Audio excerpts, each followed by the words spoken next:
nerderotic.com.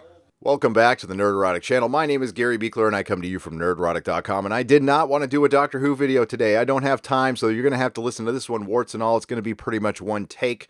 Our good friend Joe sent this to me on Twitter, and of course, I felt the need to react to it because our friend Lucy Jones at The Independent has gotten everything wrong, and she just comes at us with the same argument we keep hearing when we criticize the content of a show. We are criticizing Doctor Who based on its entertainment value, which is at 0, by the way. And we have dissected what the problem is, and it's because politics come first before actually entertaining people and considering older fans who have built this show, who have made this show, who have brought it along for 50 years, and were able to finally bring it to where we are here with the female Doctor. It was on the backs of fans.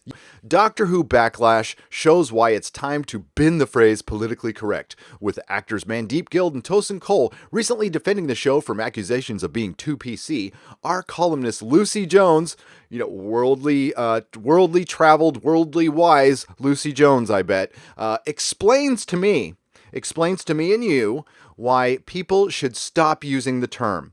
Okay, Lucy, we're all in class. Please tell us how we should stop using this term. By the way she starts this article out is a great way to endear yourself to Doctor Who fans. Buckle up, folks. Until recently, Doctor Who did not appeal to me. That's a good start. Daleks and the TARDIS and Time Lords sounded hammy and naff. And it all looked a bit amdram. What's amdram? You mean humdrum? Whenever I tuned in. I didn't get why adults were obsessed with the children's program. Here we go, looking down her nose at us. Then I heard this latest series pissed off Jeremy Clarkson, so the time had come for a closer look. I quickly learned that the current series, its 11th, included episodes about Rosa Parks, the partition of India, and witch trials. My interest was piqued. Already intrigued by the casting of the first female Doctor, I was told by a friend that queer characters and people of color were woven into the narrative in a radical, normalizing way. How can you be radical and normalizing? You write for a living, dear Lucy. Which would make a welcome difference to pretty much everything I have ever read or watched. Wow.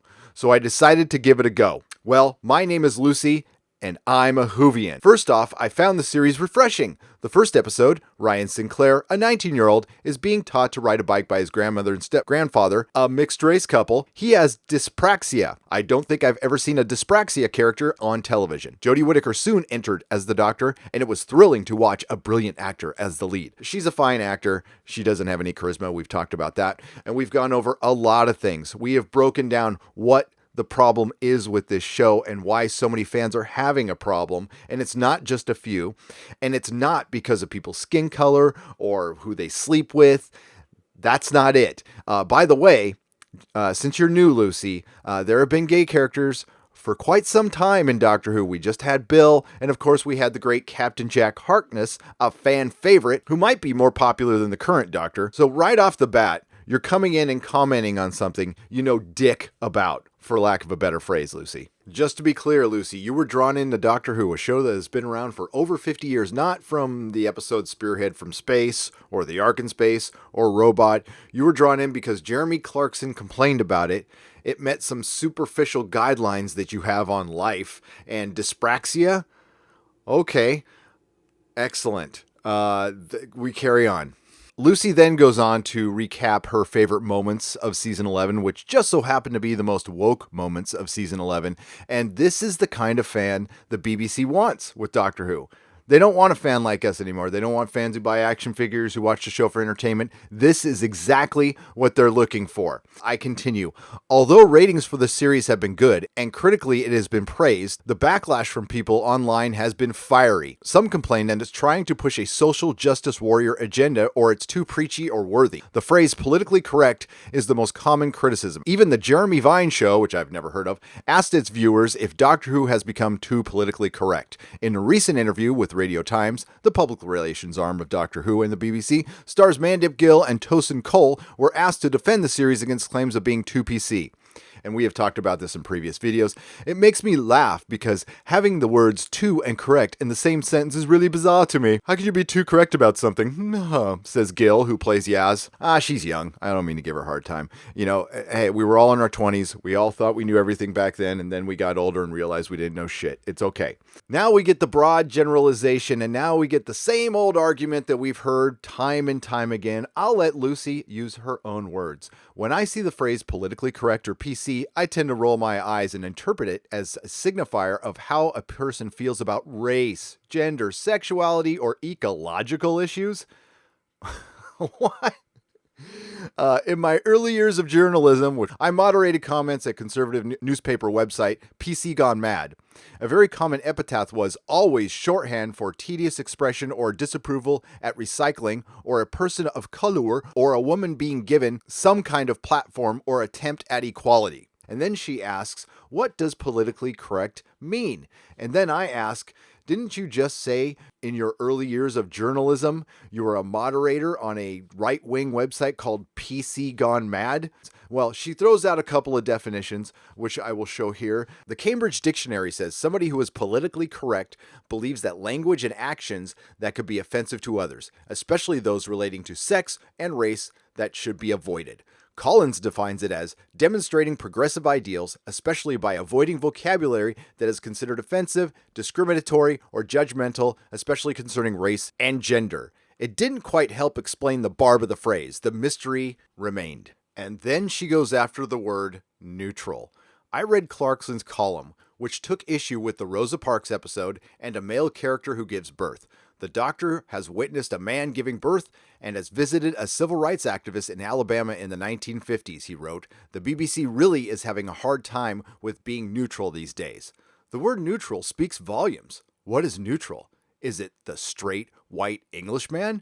How is it not neutral to base episodes of real-life stories of people of color who change history? Now, I'm not going to read you the whole article, but what she just finished there was basically saying anybody who says politically correct or neutral is a right-wing Trump-supporting racist. You just made my argument right there by questioning the word neutral. And of course, she wraps up with the whole man-baby argument. Let's take a look at the last couple paragraphs here. I tried to understand the grown adults who use the phrase seriously. I really did. She's talking about politically correct. Is the outrage of fear of being silenced themselves, or a toddler-like tantrum at the way society is changing? What is the threat or the fear? The other? The discomfort of having prejudice confronted? I suppose normalizing diversity and equality is always going to make some people feel uncomfortable when it veers away from their normal or their neutral. Broad generalizations and assumptions aside, Lucy, you cannot believe your own argument. That is some bullshit. Total bullshit. And you know what politically correct means, and we'll get to that in just a second. Now, this piece has gone way into left field, but to reset, the original headline said, Doctor Who Backlash shows why it's time to bin the phrase politically correct. If I just fix the headline, it sounds great. Doctor Who Backlash shows why it's time to bin politically correct. But you also point out that the Doctor Who has been political in the past, and it has. It absolutely has. But it's been spaced out over years and woven into really fun and thrilling episodes to where you don't notice it. And that's not what's happening right now. They are hammering us over the head with ham-fisted politics that they don't even care at this point. I think these episodes are actually written so they can go to parties and say, I wrote the episode about Rosa Parks. And that's it. They just wrote Rosa Parks down on a script. That's about how much effort was put into the Rosa Parks episode. Okay, getting back to political correctness. You really do know what it means. It means humorless, the judgmental, the people you see on Twitter who try to get people fired over saying something 10 years ago. It's dogmatic, it's preachy, it's the new Puritanism. But as badly as I'm describing it right now, there is somebody who actually does it a lot better. He just did a debate with Jordan Peterson about political correctness, and he was on the side against political correctness. And I'm talking about the left-wing Stephen Fry. Somebody who I love it when he reads me books. I love his voice. I loved him voicing The Hitchhiker's Guide to the Galaxy in the movie. And he makes a beautiful argument against political correctness that I agree with 100%. And that's where we're going to end the video. We're going to end it with the great Stephen Fry. Hopefully I don't get nailed on this one, but this is fair use, folks. It's fair use. There will be some credits at the end. If you like what you heard, please like, share, and subscribe. I'm Jewish. So I have a natural, obviously, horror of racism. I want racism, misogyny, homophobia, transphobia, xenophobia, bullying, bigotry, intolerance of all humankind to end. That's surely a given amongst all of us. The question is how such a golden aim is to be achieved. My ultimate objection to political correctness is not that it combines so much of what I have spent a lifetime loathing and opposing, preachiness, with great respect, piety, self-righteousness, heresy hunting, denunciation, shaming, assertion without evidence, accusation, inquisition, censoring. That's not why I'm incurring the wrath of my fellow liberals by standing on this side of the House. My real objection is that I don't think political correctness works. I want to get to the Golden Hill, but I don't think that's the way to get there.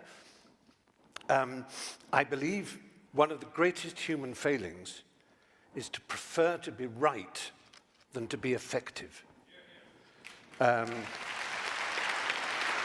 political correctness is always obsessed with how right it is without thinking of how effective it might be. I wouldn't class myself as a classical libertarian, but I do relish transgression, and I deeply and instinctively distrust conformity and orthodoxy. Progress is not achieved by preachers and guardians of morality, but, to paraphrase Yevgeny Zamyatin, by madmen, hermits, heretics, dreamers, rebels, and skeptics.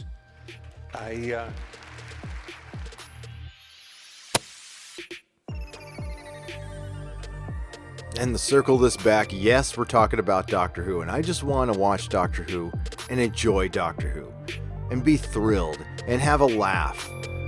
But that's not going to happen. We're not anywhere close. Jodie's back for one more season. Chris is back for one more season. And then, who knows? Well, maybe in a couple years we can come back to it.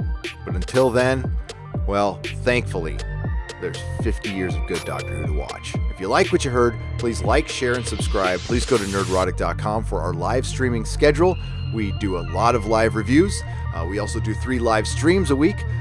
Monday and Wednesday are the Nerdrotic Nooner at 9:30 a.m. Pacific Time. And of course, Friday Night Tights is at 7 p.m. Pacific Time. We are covering a lot of shows here in the future, including Counterpart, one more episode of Doctor Who, Titans, and Night Flyers.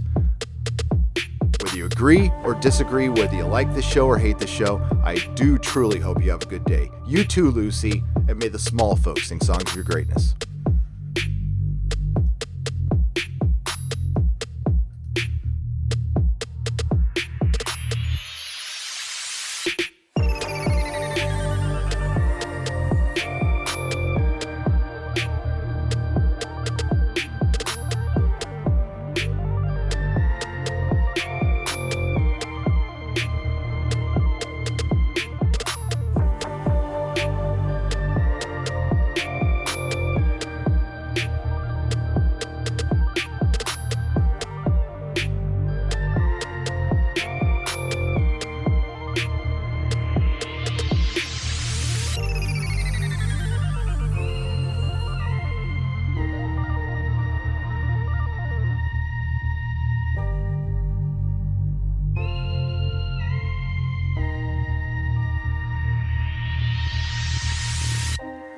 Nerdrotic.com. Please subscribe.